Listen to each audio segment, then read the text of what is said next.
Apologize for the technical difficulties that we're having. Beklager for de tekniske besværligheder, vi har. The team are aware of those issues and they are attempting to address them as they arise. Teamet, er bevidste om, at de prøver at arbejde med det, når det opstår.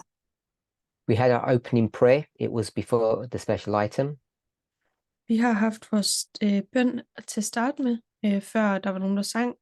We had our opening prayer. It was before the special item.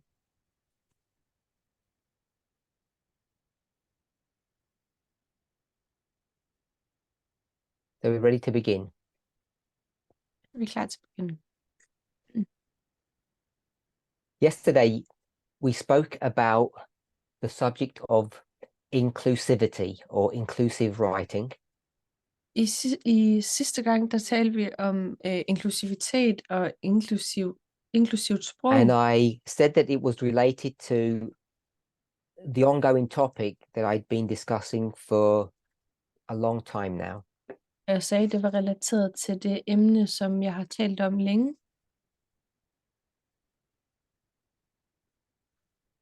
Connected with that subject is the subject of the Sabbath. Og relateret til det emne er sabbaten. And I received the question, Og jeg modtog spørgsmålet.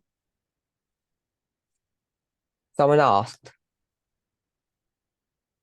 Nogen spurgte, when Christ will come at the second advent or the second time, når Kristus kommer ved andet komme, eller for den anden gang, will the weekly Sabbath come to an end? vil den ugenlige sabbat slutte. So I'm not sure why the person is asking that question.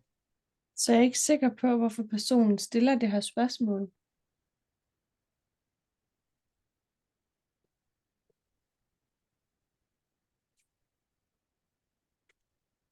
Either they are unaware of what inspiration teaches, Enten så er de ikke bevidste om det, som inspirationen lærer os, or they think that there has been some change, I guess, in my thinking.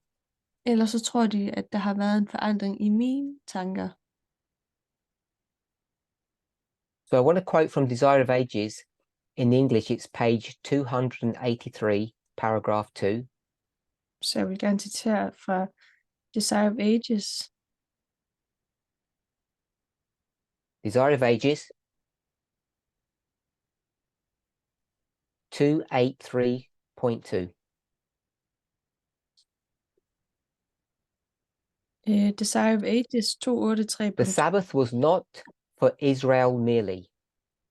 Sabbaten var ikke kun for Israel. It was for the whole world. Det var for hele verden.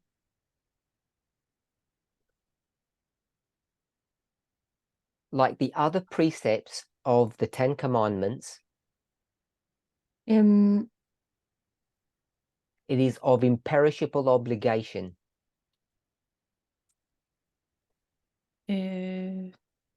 Som de andre, Of that law, which the fourth commandment forms a part, er den lov, hvor den fjerde bud er en del af, Christ declares the following. siger Kristus det følgende. And now she's going to quote Matthew 5:18. Og nu citerer hun Matthew 5:18. Matthew 5:18. Till heaven and earth pass, one jot or one tittle shall in no wise pass from the law. Indtil jorden, eller indtil himlen og jorden forsvinder, skal et punktum, eller That basically means that there will be no change in the law. Skal et punktum eller et komma ikke forsvinde for loven. Det siger hun, det der står, det er, at loven ændrer sig ikke. He then comments on this verse. Så kommenterer hun på verset. So long as the heavens and the earth endure, så længe som himlen og jorden forbliver. It's page 283, paragraph 2. Det er side 283, Paragraf 2. So long as the heavens and the earth endure, Så længe at jorden og himlen forbliver,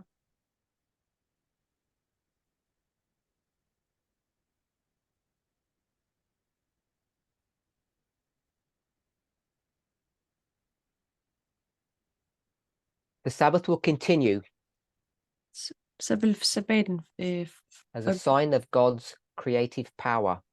som et tegn på Guds kreative kraft, magt. And when Eden shall bloom again, Og når Edens have skal blomstre igen on the new earth, på den nye jord, God's holy rest day will be honored. vil Guds hellige hviledag blive æret. She then goes on to quote from Isaiah chapter 66, verse 23. Så citerer hun fra Esajas bog 66, vers 23. And various prophets use that verse differently. Og forskellige profeter bruger det her vers forskelligt. There are varying understandings of how to understand what chapter 66 from the book of Isaiah actually means.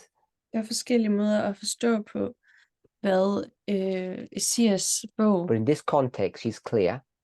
Esajas bog 66, 23 betyder. Men She i den, says, from one Sabbath to another, fra den ene sabbat til den anden, then she uses her own words.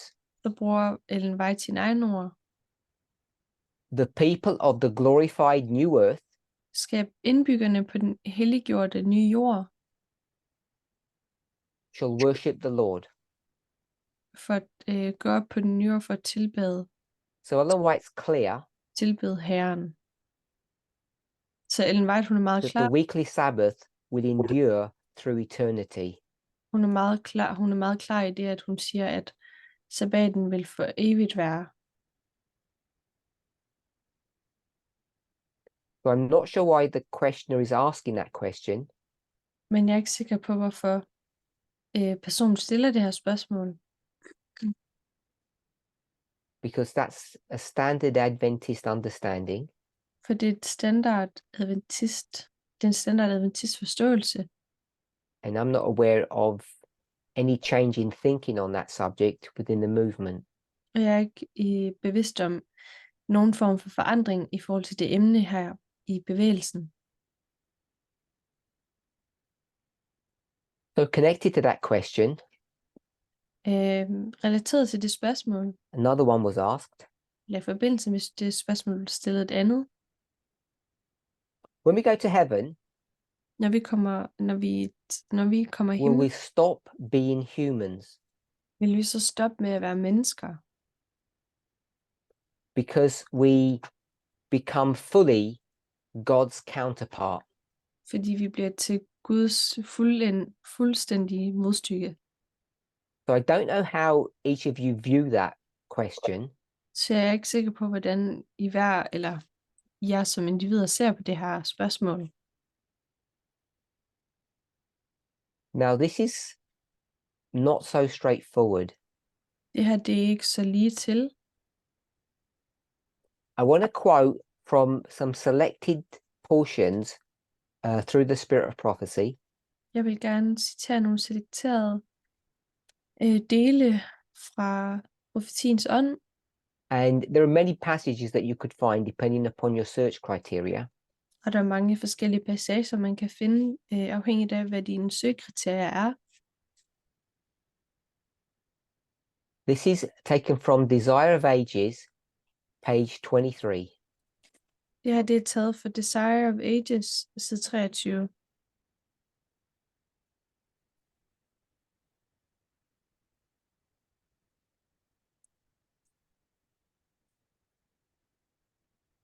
Paragraph 1. Paragraf 1. Nearly 2,000 years ago, For næsten 2000 år siden, a mysterious voice was heard in heaven. lød der en mystisk stemme fra himlen. The voice was heard coming from the throne of God, Og det var Guds stemme, som det kom saying the following. på Guds trone, som sagde følgende. Lo, or behold, I come. Se, jeg kommer. God, you do not require a sacrifice or an offering, Gud, offer eller, but you have prepared a body for me. offer eller slagtoffer vil du ikke, men et legeme har du gjort mig. Behold, I come, Se, jeg kommer, as it is written of me in the Old Testament. som det er skrevet om mig i det gamle testamente. And the purpose for my coming is to do your will. Og meningen med mit komme er at gøre So din of vilje. course, that's a quote from Hebrews chapter 10, verses 5 to 7. Og det er et citat fra Hebræerbrevet, eller Hebræerbrevet 10. So these words are a fulfillment of a hidden purpose. Disse ord annonceres opfyldelsen af det formål, der har været skjult. Christ was about to visit the world Kristus var ved at besøge vores verden and become incarnate. og blive inkarneret. She then goes on to say that a body was prepared Fortsætter så med at sige, et legeme har du beredt mig, so that the glory which Jesus had in heaven would be hidden. så at den In the herlighed, last part of the paragraph, it says, his glory was shrouded, så den herlighed, som Kristus havde, ville være skjult, og at den his divinity was veiled, hans guddommelighed blev sløret med menneskelighed, and it was veiled with humanity. og det blev den usynlige herlighed i And this is the important bit. den synlige menneske, The invisible glory in the visible human form. den usynlige herlighed i den synlige menneskelige form. So this idea about Christ's human form, the word form, Så den her idé om Kristus menneskelige form has troubled Christians for millennia. har været en ting, And som I think that's what lies behind the questioner's question, the person's question. og det er det, der ligger bag personen, som stiller spørgsmål. Det er This det, age-old question. det her ældgamle spørgsmål. What does Christ's human form mean? Hvad betyder Kristus menneskelige form? Is it substantively different to our human form? Er det substantielt anderledes end vores menneskelige form? The reason why I ask this question, Og grunden til at jeg stiller det spørgsmål, the reason why I chose to respond to this question openly, grunden til at jeg valgte at besvare det her spørgsmål offentligt, was because I believe it's connected to the subject of inclusivity. er fordi jeg tror på, at det er forbundet til emnet omkring inklusivitet. Okay, I'm going to read now from the book Evangelism, Jeg læser nu fra bogen Evangelisme på dansk, which, as you know, is a compilation som er en samling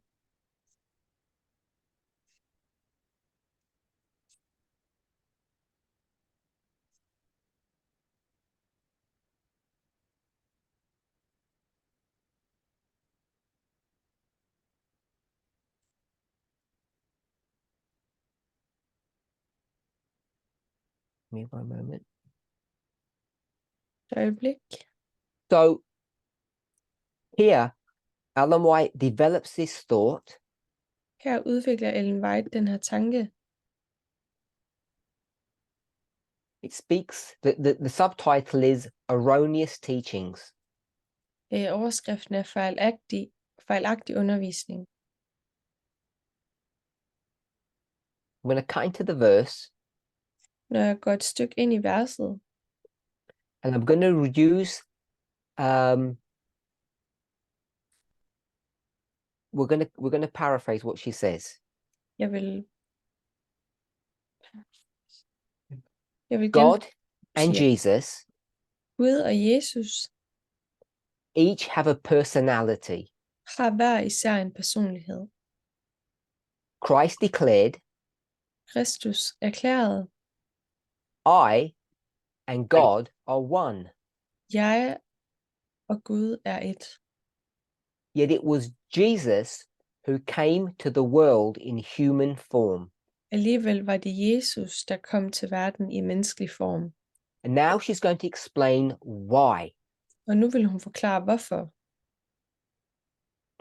Laying aside his royal robe and kingly crown, Han lagde sin kongelige kappe og kongekronen fra sig. I gave the reference, it's on the Zoom forum, it's Evangelism, page 613. Det er Evangelism 6.3.1. Det er referencen til det sted, vi læser.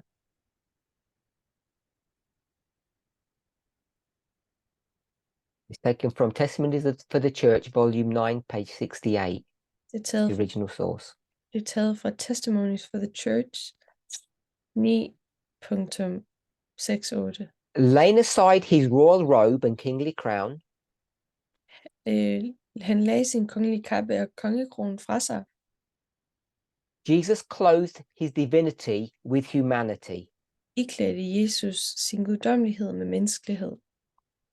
And now it's going to give another reason why. Og nu bliver der givet en anden grund til hvorfor. That humanity, At menneskelighed, you and I, dig og mig, through Christ's infinite sacrifice, gennem Kristus uendelige offer, so that sacrifice is both his death så det offer er både hans død as a human being, som et menneske, as well as the sacrifice of becoming human. såvel som offret i at blive til et menneske. Through this sacrifice, Gennem dette offer, we, humanity, vi, menneskeligheden, might become partakers of the divine nature at vi kan tage del and i, escape the corruption that is in the world at vi kan tage del i den guddommelige natur og undslippe det fordærv, der er i verden, through lust. gennem begær. So here she gives another explanation. Her giver hun en anden forklaring. Not the first one that we read, Ikke den første, som vi læste, that we might be destroyed by Christ's divinity, at vi bliver ødelagt, eller but now the reason given at vi bliver ødelagt af Kristus hellighed. Men is that we might partake of divinity. nu bliver grunden givet, at vi kan tage del i guddommeligheden. And in order for that to happen, Og for at det kan ske, the Christ had to give an example så var Kristus nødt til at give et eksempel. that divinity had to be hidden in humanity. At den hellighed skulle være gemt i menneskelighed. Or as it says in the passage, clothed. Eller som der står i passagen, at man, Or a phrase that Ellen White may use in another place, der står, at han iklæder sig, eller som Ellen White et andet sted siger, the house in which we live. hjemmet i huset, i hvilket vi bor. Now, A.T. Jones has developed this theology along with Wagner, A.T. Jones, han har udviklet den her idé sammen med Wagner, and their argument can be summarized in the following short statement. og deres argument kan opsummeres i det her følgende Not a question about the divinity. Det er ikke et spørgsmål om It's guddommelighed. about the reality of the humanity that Christ took upon himself. Det er realiteten af den menneskelighed, som Whether it was real Kristus iklædte sig, hvor end det var and rigtigt, whether it was the same humanity that we possess. hvor end det var virkeligt, eller det er den samme menneskelighed, som vi har. And I've done many studies on this in the past. Jeg har lavet mange studier på det her i fortiden. So If we understand the purpose of Christ's second advent, Så hvis vi står meningen med Kristus andet komme, that a real God at en rigtig Gud became a real person, blev til en rigtig person, so that real people such as ourselves så virkelige mennesker som os, might also partake or have possession of the divine nature, også kan tage del i, eller have, then the following must be true. så må det følgende være sandt. Christ's divinity and humanity were true and genuine, Så Kristus guddommelighed og menneskelighed var virkeligt, and therefore our humanity and our divinity must also be of the same nature. derfor må vores guddommelighed og menneskelighed være af samme natur. And in the book Steps to Christ, page 14, Og i bogen Steps to Christ, side 14, I'm actually reading from the book Heaven, page 73, which is a devotional. Jeg læser fra bogen Heaven, side 73.1, som er en andendagsbog. I'm assuming we will understand how to interrogate the spirit of prophecy. Jeg tror, vi alle sammen ved, hvordan vi interagerer. The difference between original sources and compilations. Interagerer åndens profeti og kender forskellen So på. the subtitle here is One with the Race He Has Redeemed.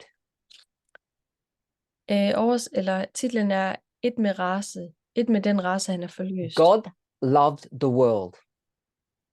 Således elskede Gud verden. So much so that Jesus was given to us.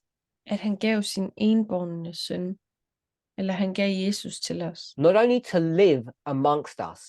Ikke kun for at leve blandt os. Not only to die for us. Ikke kun for at dø for os. Christ was given to us. Kristus var givet til os. Christ was to identify himself with the interests and needs of humanity. Kristus skulle identificere sig med menneskehedens interesser.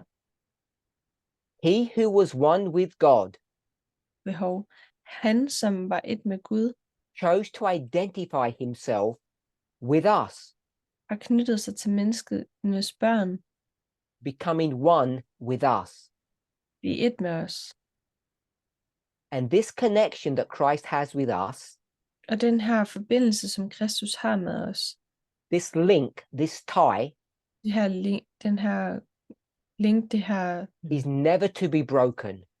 forbindelsen, det er ikke til, at den kan bryde. Jesus is not ashamed to call us his family. Jesus skammer sig ikke over at kalde os hans familie.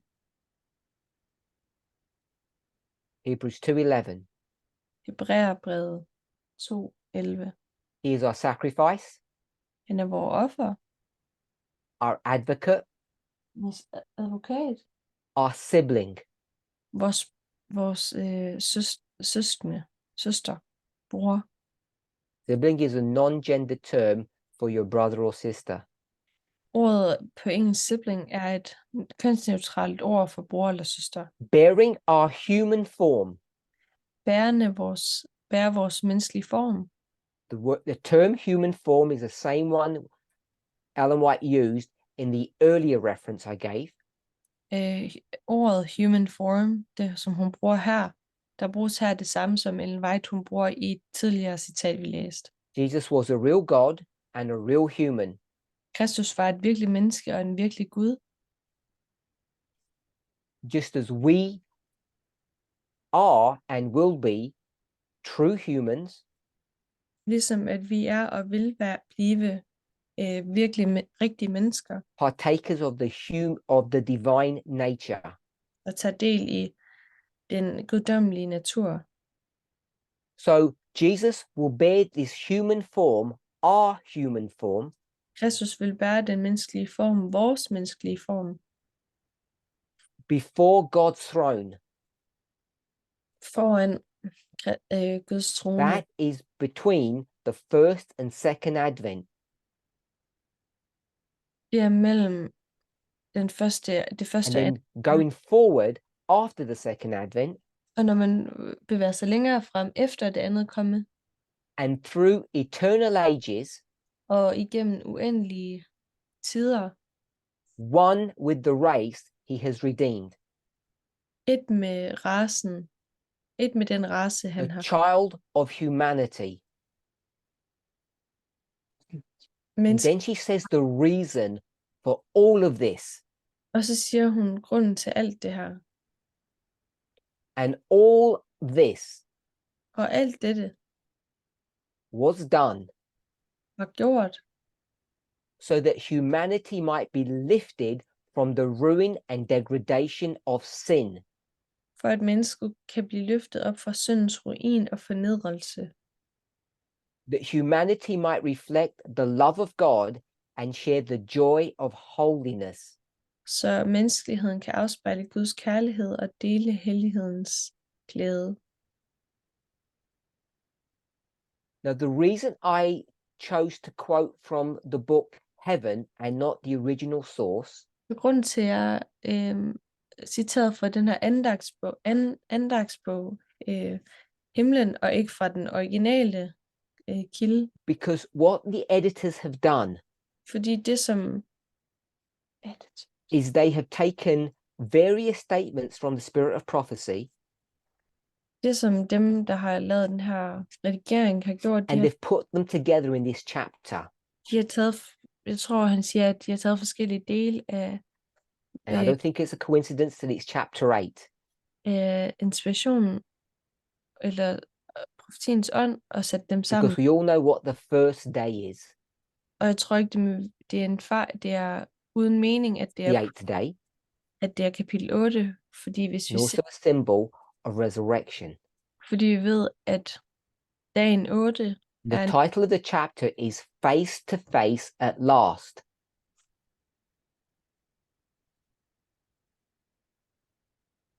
So the reason why I think this is an important question,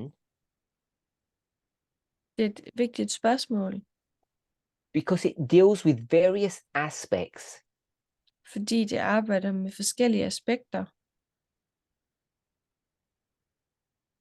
In the second reference, which was Evangelism 613, I den anden reference, som var Evangelism 6.13.3, Ellen White used the phrase at the end of the passage, så siger Ellen White i enden af passagen, escape the corruption that is in the world. at undslippe det fordærv, der er i verden. Give me one moment.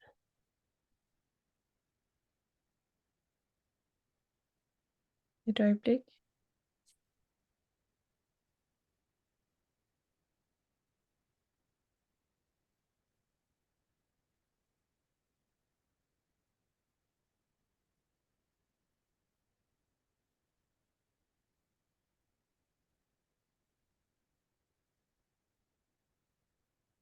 So she's quoting from 2 Peter chapter 1, verse 4. Så hun citerer fra 2. Peter kapitel 4. We have exceeding great and precious promises. Vi har overflodet af løfter. The translators can actually quote the Bible verse if they would like. It's 2 Peter 1, 4. I'll give you an opportunity to find it and read it to your members. Jeg finder lige citatet på dansk, og så kan vi oversætte det.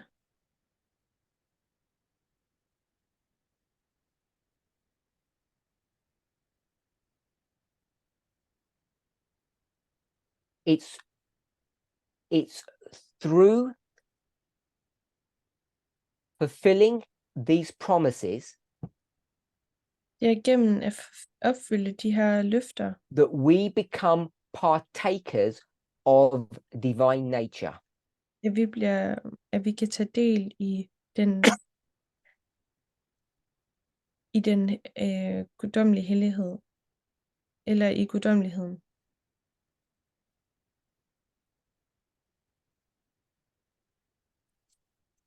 That word partaker means someone who shares. Ordet partaker på engelsk betyder, at nogen, der deler. In the King James. So these promises allow us to share the divine nature that God possesses. Så de her, jeg tror, han tager løfter, gør, at vi kan tage del i Guds The question that you have to ask yourself spørgsmål, som vi skal stille os selv. Jeg kan desværre is ikke. if that is real divinity or a fake divinity. Spørgsmålet, vi skal stille os selv, det er, er det rigtigt? Er det virkelig? And I think each of us needs to understand that concept for ourselves.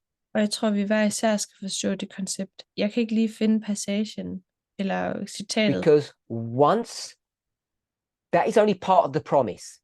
Det er kun en del af løftet. Because the other part of the promise For den anden del af løftet is that having partaken or shared in this divine nature, det er, at vi har taget del i den her guddommelige natur. and each of us needs to be clear when that happens. Og vi skal hver især være klar over, hvornår det sker. Either here in this mortal body, Enten her i den dødelige krop, or in eternity in our immortal bodies. eller for evigt i vores ikke-dødelige kroppe. The second part of the verse says, having escaped the corruption. Andet del af verset siger, at det, at vi har undsluppet This corruption that is in the world, det fordærv, der er i verden, and it has come into the world through lust. og det er kommet ind i verden gennem lyst, begær.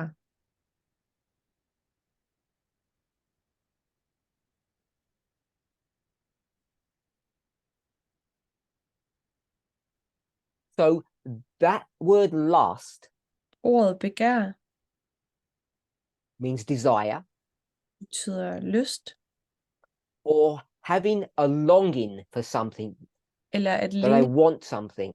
at længes efter noget jeg gerne vil have. But it has a negative connotation to it. Men det har en negativ konnotation til sig. I have a desire for something that is ostensibly forbidden. Jeg har en lyst efter noget, som er forbudt.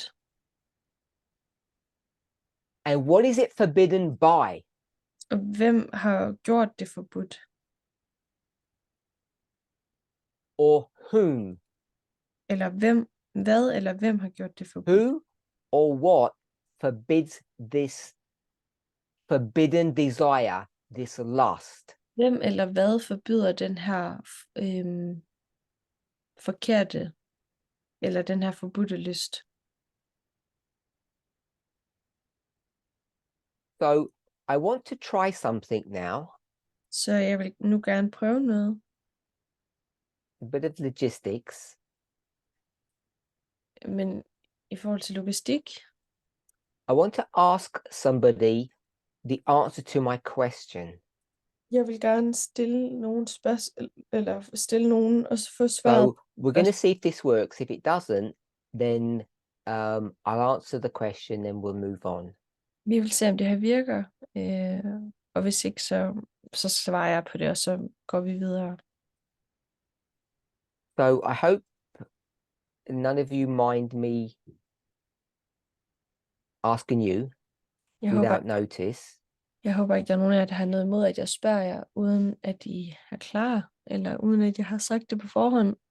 So if I could ask Magda to answer my question, Hvis jeg kunne spørge Magda, om hun kan svare på mit spørgsmål, and before she answers it, she can repeat what my question is. og før hun svarer, så må hun gerne gentage mit spørgsmål. So I think the coordinator needs to make some adjustment to her audio setting before she can speak. Der er nogen, der bliver nødt til at gøre sådan, at have en person, som gør, at hun kan tale, så vi alle sammen kan. Yes. So Magda, if you can tell me what the question is and tell me what your answer is. Så Magda, du kan fortælle mig, hvad mit spørgsmål var, og hvad dit svar er. Can you repeat the question? Sorry. Kan du gentage spørgsmålet, spørger hun.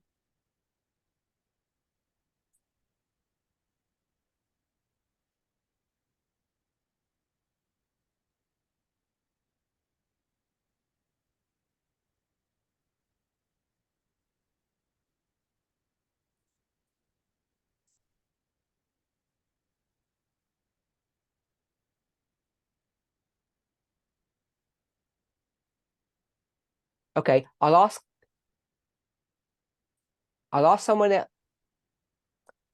someone to repeat my question, then Magda can attempt to answer it. Jeg prøver at få en til at stille eller gentage mit spørgsmål, og så får Magda lov til at svare Emma, på det. what's the question? Emma, hvad er spørgsmålet? You said that the word lust has negative connotations, and that implies that it's a desire for something forbidden. And then you asked, who or what is it forbidden by?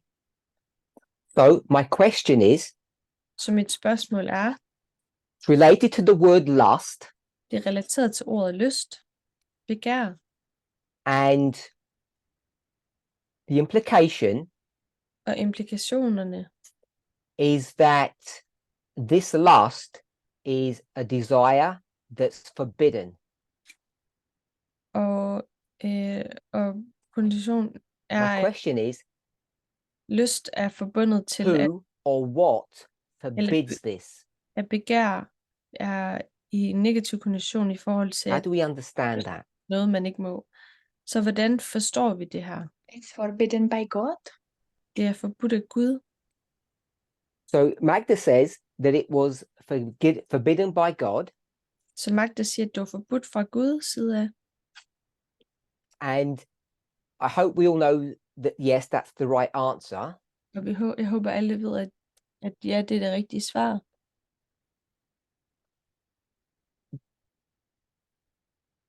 But I think there's a depth to the question Men jeg tror, der er en dybde til spørgsmålet, that goes a little bit beyond the fact that God forbids it or God doesn't like it. som går ud over, at Gud ikke vil have det, eller Gud ikke kan lide det. So there are these desires that are forbidden within us. Så der er de her lyster, som er forbudte i os. And I want to suggest Og jeg vil gerne foreslå, that this verse teaches at det her vers lærer os, that the promise that is given to us at det løfte, som er givet os, is that we can exchange these forbidden desires for something else. at vi kan bytte de her forbudte lyster ud med noget andet. And we can exchange those forbidden desires Og vi kan bytte, with divinity. at vi kan bytte de her forbudte lyster ud med hellig guddommelighed.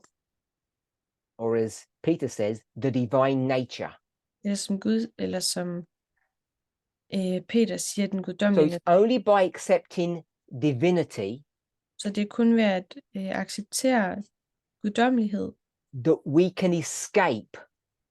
at vi kan slippe fri. It's only by accepting divinity that we can escape. Det er kun ved at acceptere guddommelighed, at vi kan slippe fri. Now, it should escape the attention of none of us Det skulle ikke gå forbi nogen af vores opmærksomhed, that the language that's being used here at sproget, som bliver brugt her, is either borrowed er enten lånt or it's the same eller den samme, as the language used by another prophet. som bliver brugt af en anden profet. Natalie, Natalie, where else do we hear that term? Escape. hvor hører vi ellers det her begreb at slippe, So it's in the Bible, undslippe? Det er i Bibelen, a book or a chapter or a prophet. et bog eller et kapitel.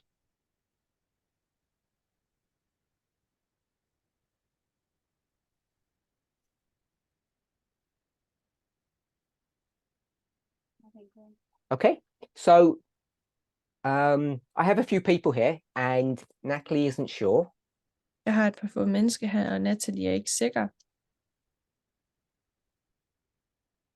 So I can see there's a group, and I have Dickens in that group.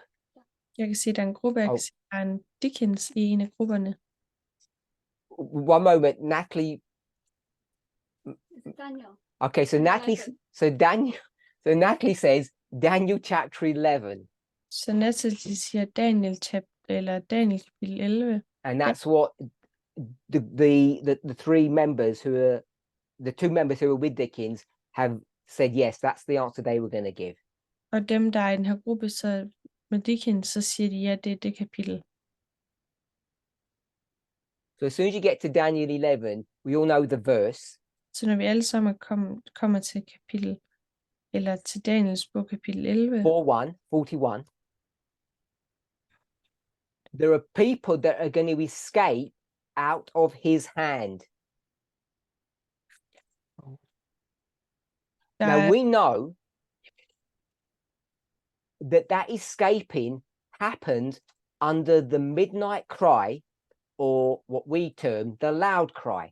i Daniels bog, kapitel 11, der bliver der talt om, at der er nogen, der undslipper, So what I want us to understand og det sker under midnatsråbet. Så det, jeg gerne vil have, vi forstår, is that in the history of the loud cry or the midnight cry, depending on what term you want to use, at under historien, at det høje råb eller midnatsråbet, afhængigt af hvad begreb du vil bruge, there is an exchange happening.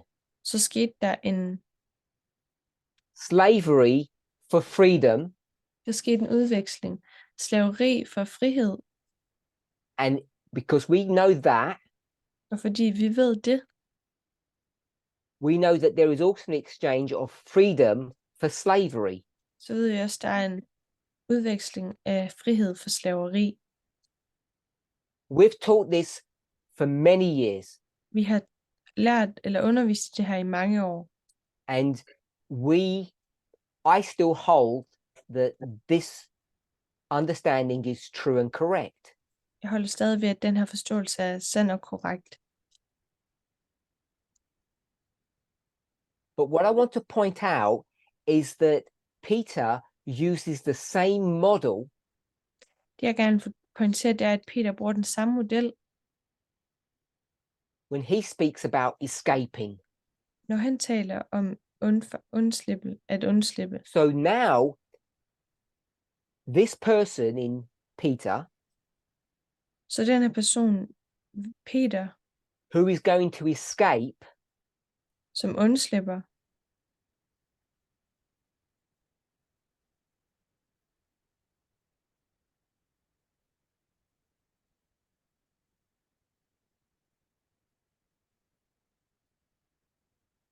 the corruption that's in the world, fordærvelsen, der er i verden,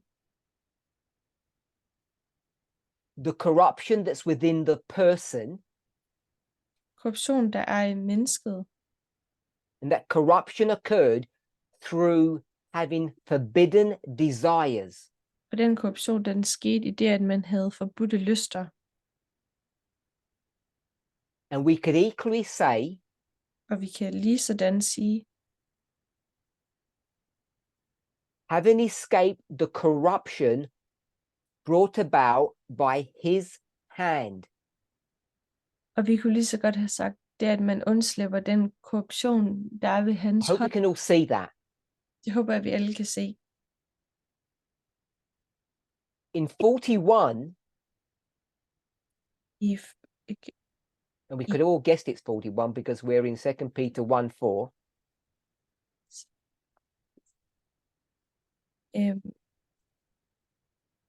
jeg hørte ikke lige, hvad han sagde. If you like playing with numbers. It's not the loud cry that creates this change. Det er ikke det høje råb, som laver den her forandring. It's these great promises. Det er de her store løfter. And what's happening is an exchange Og det, der sker, det er en udveksling from forbidden desires, fra forbudte lyster, which are within us som er i os and all around us og alle steder omkring os in the world, i verden, in his hand, i hans hånd, under his control, under hans kontrol, but the lusts are within us. They are forbidden desires. The desires are within us. med et begæret i os, som er forbudte lyster. What terminology do we use today that explains this phenomena? Hvilken terminologi bruger vi i dag, som beskriver det her fænomen? Taken straight out of 4:1:1:4. Som er taget direkte fra 4:1:1:4.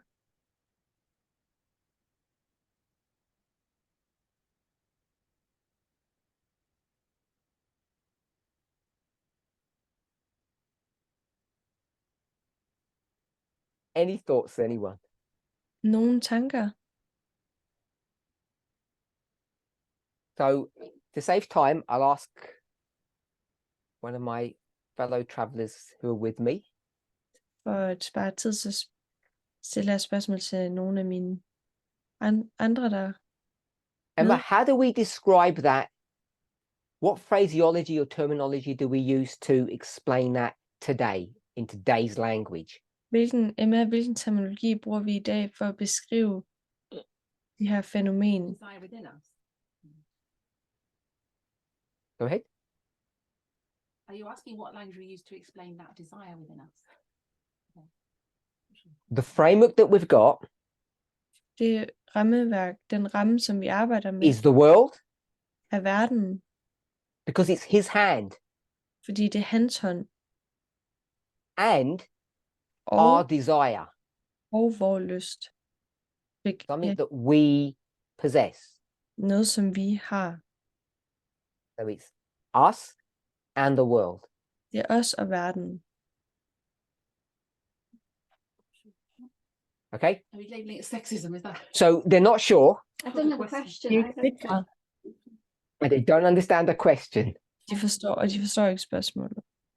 So we've got verse 41 Så vi har vers 41 i Daniels bog, and chapter 1 verse 4, og kapitel 1, vers 14, and we have got the individual og vi har det individet and we've got the world.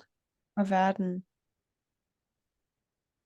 And I don't want the reality to escape our attention that this is his hand. Jeg vil ikke have, at vi glemmer, at verden er hans hånd. So I want to suggest Og jeg vil gerne foreslå, that this model is found directly in 2 Peter 1:4, at den her model er fundet i 2. Peters bog, kapitel 1, vers and 4, the way we speak about it today og den måde, som vi taler om det i dag, the language that we use det sprog, vi bruger,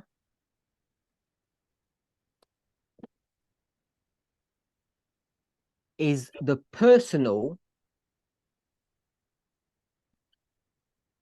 is political. er, at det personlige er politisk. I hope we can see that. Jeg håber, at vi kan se det. that there's an individual experience Der er en individuel oplevelse, erfaring, that is connected to what's happening in society, in the world. som er forbundet til det, der sker i verden.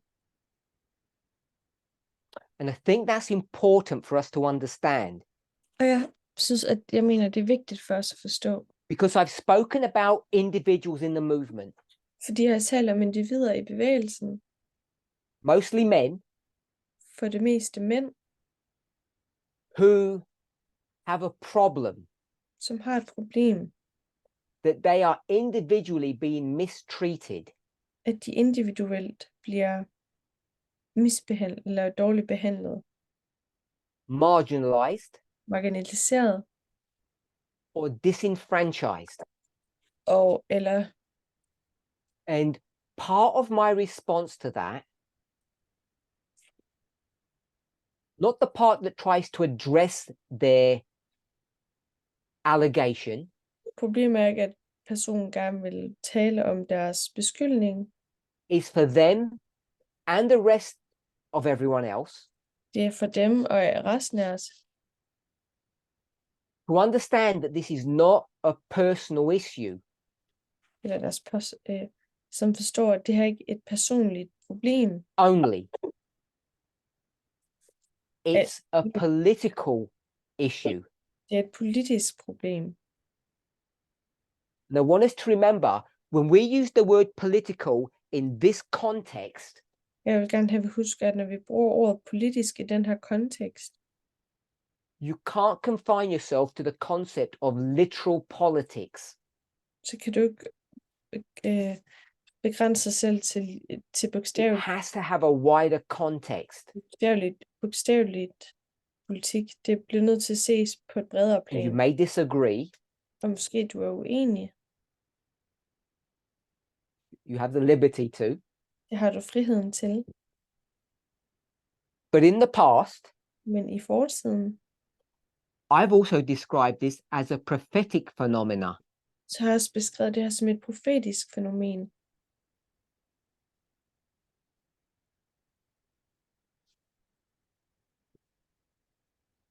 So we have a promise Så vi har et løfte at the loud cry. ved det høje råb. There's an offer for an exchange to happen Der er et tilbud om, at der kan ske en udveksling. through a promise that was given by God. Et løfte, der er givet af Gud. And I believe that was Matthew 5:18. Og jeg tror på, at det var fra Matthæus bog, kapitel 5:18.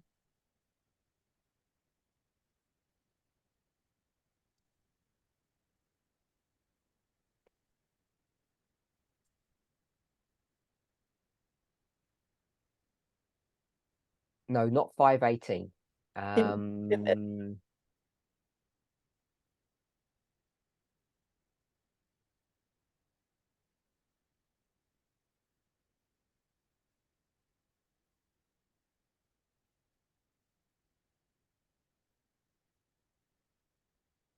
Hebrews 10 chapter 5, sorry, Hebrews 10:5.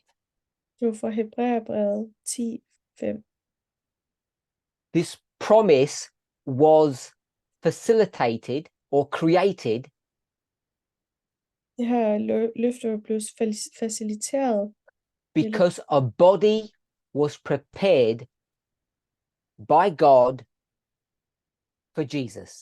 fordi en forsamling blev skabt til Gud af Kristus. So once that body has been provided, Så snart at det at the den promise can be implemented. så snart den forsamling er sket, så kan det her Now we read this in the context of vi læser det, verse 41, vi læser det her i konteksten af vers 41. the midnight cry, the loud cry. Midnatsråbet, det høje råb. But this promise has and will continue to be fulfilled through history. Og det her løfte vil fortsætte med at blive opfyldt igennem historien. And it was fulfilled before the body was given, Og det blev også opfyldt før den her forsamling var sket, and after the body was killed, og efter kroppen forsamlingen blev dræbt. because it's a promise. Fordi det er et løfte. And there is an exchange that happens. Og der sker den her udveksling. The exchange Udvekslingen is surrendering forbidden desires er at overgive forbudte lyster. surrendering forbidden desires Overgive forbudte lyster for divinity. for guddommelighed. And that is not merely a personal experience, Og det er ikke alene en personlig oplevelse. because both verses Fordi begge vers teach that it's a phenomena that is worldwide or spans humanity.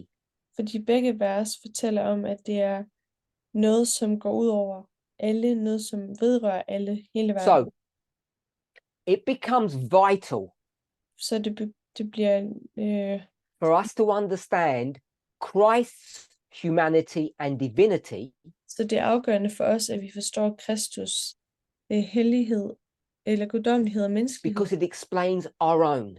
fordi det forklarer vores egen. Now, this divinity Den her guddommelighed, or the lust, eller begæret, whichever paradigm you live in, hvilket paradigme du whichever lever, worldview you not only hold to, but that you experience, uanset hvilken verdenssyn du har, eller den verdenssyn du oplever, you have to ask yourself a question. så bliver du nødt til at stille dig selv et spørgsmål. Are you free Er du fri, or are you constrained? eller er du begrænset? Does his hand Gør hans hånd, control you? kontrollerer hans hånd dig?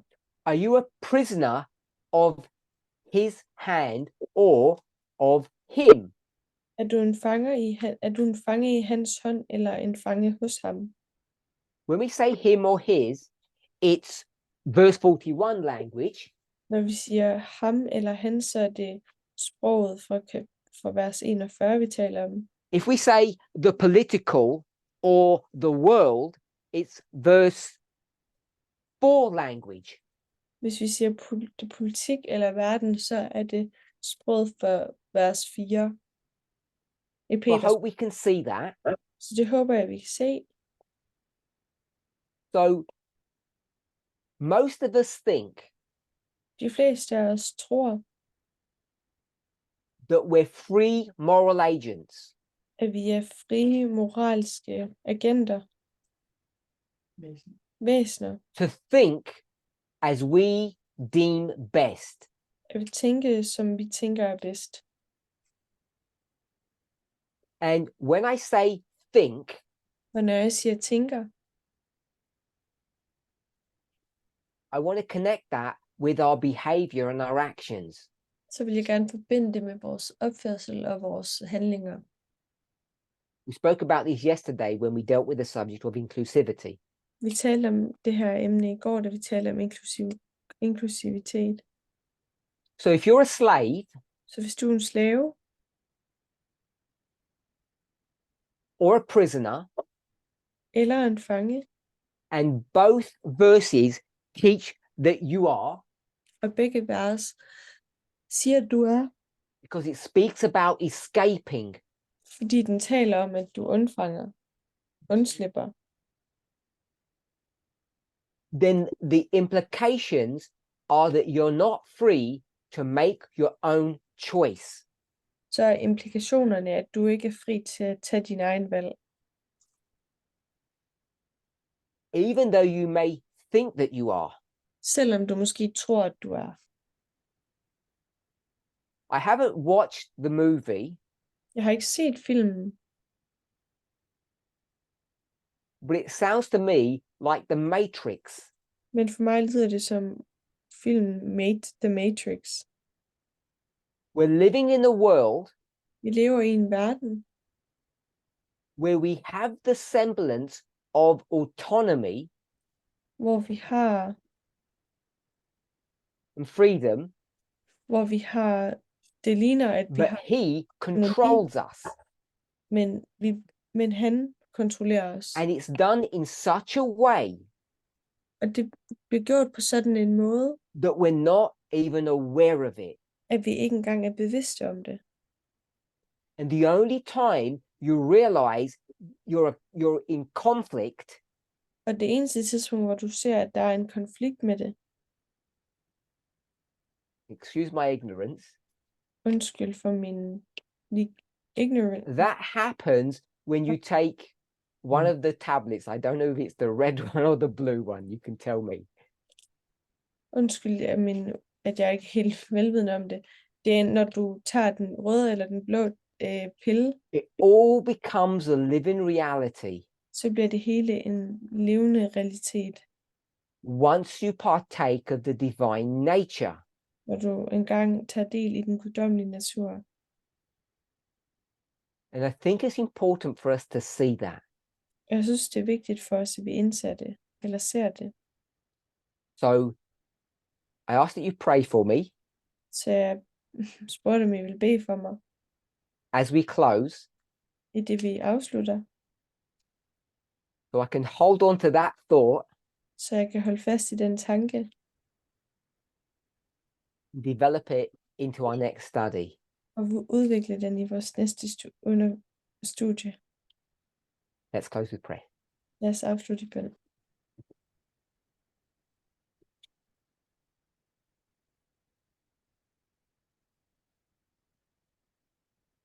Dear Lord, Kære Gud, I want to thank you for your goodness and your watch care. jeg vil gerne takke dig for din godhed, og det du våger over os. Sometimes we ask questions, Nogle gange stiller vi spørgsmål, the answer to which we don't truly understand the implications of. svaret hvortil vi ikke forstår, hvad implikationerne er. When I first read this question, Når jeg først læste det her spørgsmål, it seemed so simple, so straightforward. så virkede det så simpelt og så lige til. But as we unpeel the layers, Men i det vi tager de forskellige lag væk, and look at some of the depths, og ser det i dybden, it seems to me så virker det til for mig, that you want to teach us something, at du gerne vil lære os noget. something beyond the union of the human and the divine. Som er ud over forenelsen af det guddommelige og det menneskelige. Something about our present experience. Noget om vores nuværende oplevelse. However much we understand or don't understand, Uanset hvor meget vi forstår og vi ikke forstår, I hope that each of us så håber jeg, at vi hver især both desires både længes lyster efter and has an experience og har en oplevelse of partaking of this promise at tage del i det her løfte, to exchange our lusts for at udveksle vores lyst, vores begær for divinity med guddommelighed through your strength. gennem din styrke. Amen. Amen.